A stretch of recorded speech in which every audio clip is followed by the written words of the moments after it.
یہ بھی وقت آئے گا رمضان شریف کا، سویرے درس پہ آؤ کہتے نیند بڑی آتی ہے، سویرے 2 سپارے پڑھ کے سویا کرو کہتے صاحب نیند بڑی آتی ہے، فجر کے بعد یہ تو وقت ہوتا ہے اللہ اللہ کرنے کا، سحری کا، کھاتے جا رہے ہیں سو، لوگ جماعت سے نماز نہیں پڑھتے سو جاتے، جماعت کا ثواب چھوڑ کے سو جائیں گے۔ بھائی رمضان مبارک میں فاقہ کشی کی ٹریننگ ہوتی ہے، فاقہ کشی کی تربیت لے، رمضان میں روکے اپنے آپ کو، تربیت ہوگی۔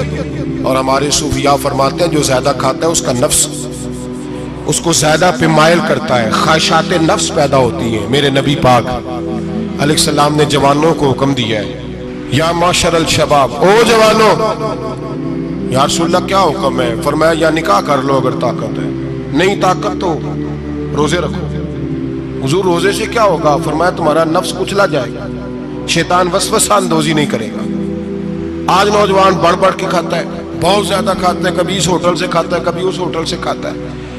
اتنا زیادہ کھائیں گے تو نفسانی قوتیں اچھل کر کے آئیں گے، مشکل ہو جائے گا۔ شادیاں دیر سے ہوتی ہیں، ماں باپ آنکھیں بند کر کے بیٹھے ہوئے ہیں۔ اگر ماں باپ کی ذمہ داری ہو اور ماں باپ نکاح نہ کرے تو نبی پاک نے فرمایا بچے گناہ کریں گے تو جتنا گناہ بچے کو اتنا باپ کو بھی ہوگا۔ تو ماں باپ چپ ہیں، دوسرا شادی مشکل بڑی ہے، مہنگی بڑی، اور تیسرا نہیں کر رہے، کچھ لوگ تو روزے بھی نہیں رکھ رہے۔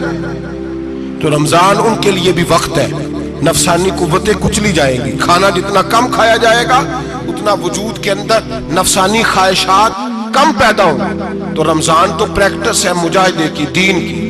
اور دوسرا میرے حبیب پاک صلی اللہ علیہ وسلم نے فرمایا ہے، حضور فرماتے ہیں کہ رمضان اور قرآن کا آپس میں رشتہ ہے۔ قرآن پاک کتنا پڑھنا چاہیے روزانہ؟ زیادہ سے اللہ جزا دے، امید ہے آپ زیادہ سے زیادہ ہی پڑھتے ہوں گے۔ بھائی سنیں، حدیث مبارکہ میں نبی پاک نے فرمایا رمضان اور قرآن دونوں مل کے نا، بڑی پیاری حدیث ہے، فرمایا دونوں مل کے اللہ کی بارگاہ میں میری امت کی سفارش کریں گے۔ رمضان اور اللہ اکبر، کس طرح؟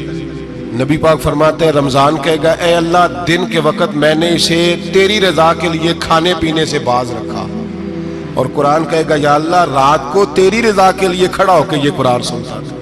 رمضان اور قرآن دونوں سفارش کریں گے۔ ہم نا بڑا کچھ پڑھتے ہیں، سنتے ہیں، سیکھتے ہیں، اب یقین کریں یہ کھاتے بھائی کا بھائی سے اختلاف ہو جائے نا تو وہ 30 سال پرانے کھاتے کھول کے لے آتا ہے، ساری رات ڈھونڈتا ہے کہ میرے پیسے کہاں سے نکلتے ہیں، پڑھ لیتا ہے۔ قرآن پاک کی باری آتی ہے تو نہیں پڑھتے قرآن پاک۔ ابا جی کا ختم ہوتا ہے تو مانگتے پھرتے ہیں، کہتے 2 قرآن پاک 10 قرآن پاک۔ یہ باتیں بتانی نہیں چاہیے، کرنی نہیں چاہیے، لیکن چونکہ تربیت کے لیے بیٹھا ہوں تو کر دیتا ہوں۔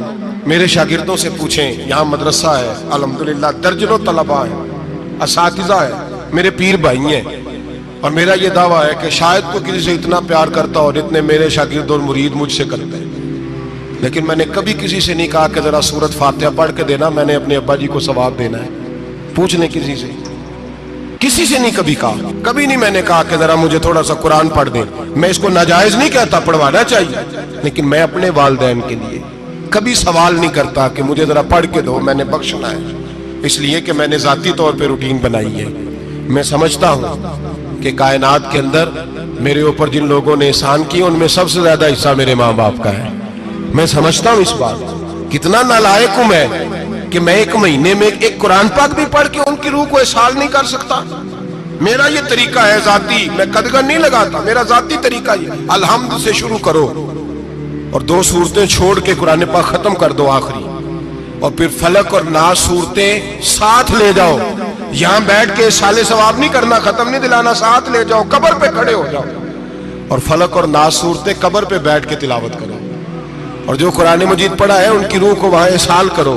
او بھائی، اولاد جب ماں باپ کے لیے پڑھتی ہے تو اسے کہنا نہیں پڑتا اللہ بخش دے، اس لیے کہ اولاد کی نیکیاں خود بخود ماں باپ کے کھاتے میں جمع ہوتی ہیں، خود نیکیاں جمع ہوتی ہیں۔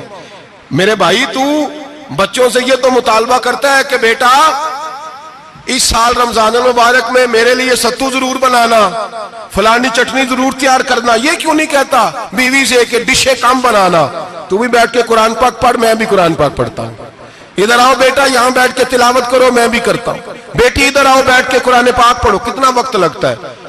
حافظ اور قاری اور علماء اگر پڑھے تو 20-25 منٹ لگتے ہیں قرآن پاک کا سپارہ پڑھنے، اور اٹک اٹک کے پڑھنے والا بھی پڑھے تو 1 گھنٹہ لگ جائے گا۔ اور میرے نبی پاک صلی اللہ علیہ وسلم نے فرمایا جو قرآن پڑھتے ہوئے اٹکتا ہے اللہ اسے ڈبل ثواب عطا فرماتا ہے۔